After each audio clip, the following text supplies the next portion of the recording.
So, YouTube kind of terminated my email, which set me back an entire week. Thanks, guys.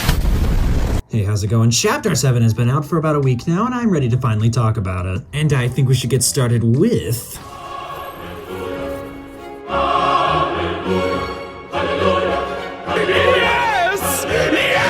pretty good. This is one of my favorite maps ever, one of the best maps in the history of the game. You could think otherwise, it's alright to have wrong opinions. I'm joking, but I still stand by this as one of the best in the history of the game. Put it right up there next to Chapter 4 for me, and that's saying something because Chapter 4 was my first chapter. That is high praise. Now, I think what this map does well is that it gets back to what made the Chapter 1, 2, 3, and 4 maps so good.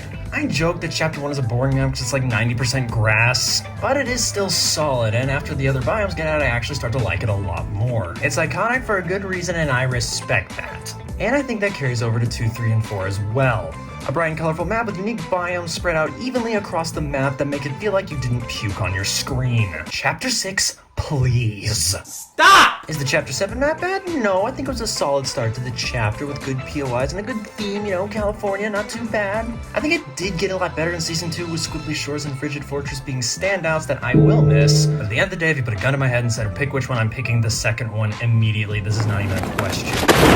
A great map with plenty of different biomes, all organized in such a way that it feels like a pie chart. I mean, it's just perfect. This right here is my favorite thing ever in the history of forever. And it also does a great job of taking the stuff that worked from Chapter 7 and just plopping them in a new setting, and it feels like an entirely different location. Calamari Canyon is just Squiggly Shores, but in the desert, which is pretty funny, I'm not gonna lie.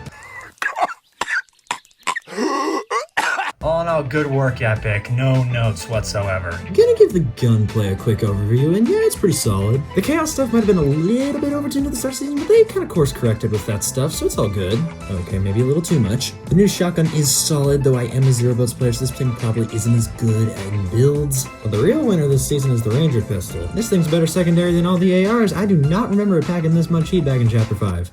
I am better! I mean, I'm not complaining. This thing's given the Thunder Burst a run for its money, and that's one of my favorite guns of all time. As for movement, I think we just all need to accept that Overdrive's the new Shockwaves. The future is now, old man. As for the boots, I think it's a fun concept. Bullet time is a lot of fun to use, but unfortunately, I think the purple variants just go way too fast. But the mythic ones, ooh, these are the jam. And as for utility, I will continue to blaze the business turret. This is genuinely one of the most fun utility items I've ever had to use. I love the business turret. I think they're amazing. They help me clutch a game. It's phenomenal. I feel like I'm missing something though. What else happened this season? Oh.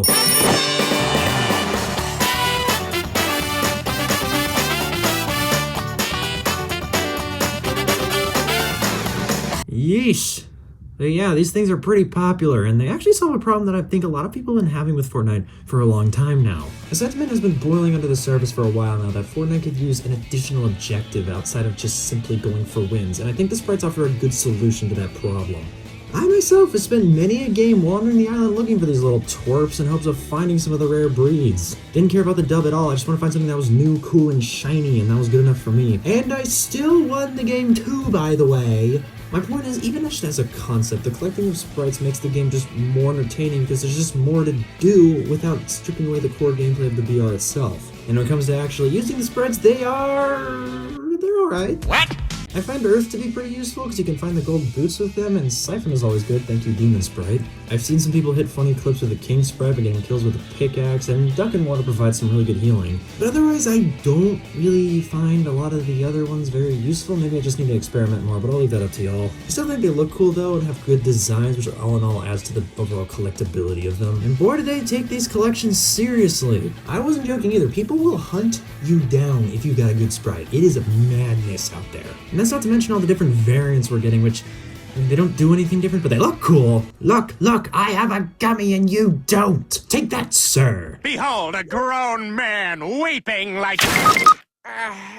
My only critique is that I would like to see more sprites that are not just basic variants, like an entirely new one that has a different gimmick and ability. Because if we're just sticking to this base roster of sprites, I think that might get a little boring after a while. We did that with weapon augments, and look how that turned out. Seriously, I saw them at the homeless shelter the other day. Moral of the story! Runners is all in all a very good season so far, off to a very hot start. My only hope is they can carry this momentum. But if we do, We might go back to back here. We might have 2 bangers on our hands. And trust me, I know bangers. My favorite season is Wrecked. My bad. As always, I'd love to hear all your thoughts, but until then, enjoy the rest of the season, folks. As for me, I still have to go find a 0 point Sprite. Take care, everybody. I'm out.